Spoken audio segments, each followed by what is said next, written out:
Mr. President, I am armed by the explanation of the minority leader that we're not questioning the prerogative of the presiding officer, but we can question the Senate President on issues that are quite legitimate, such as the matters I would like to raise today.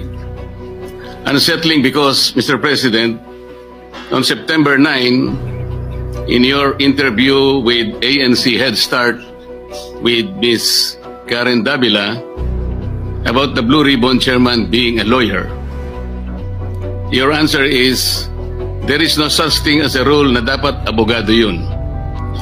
Abogado ka nga, di ka naman magaling mag-imbestiga, di ba? So useless. Mr. President, I'd like to put on record, there was no inclination from this representation na meron man lang kaming sinabi na ang chairman ay dapat, chairman ng Blue Ribbon Committee ay dapat abogado. Wala po kaming kahit na shadow ng inclination or any reference to that matter, wala po kaming sinasabi.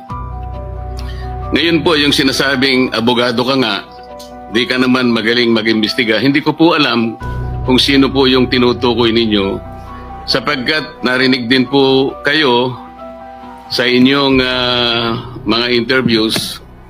Sinabi niyo po, Mr. President, na maraming dissatisfied sa direction na tinahak po ng aking investigasyon nung ako pa po ay chairman ng Blue Ribbon Committee. Hindi ko po alam kung sino po yung dissatisfied sa mga members natin.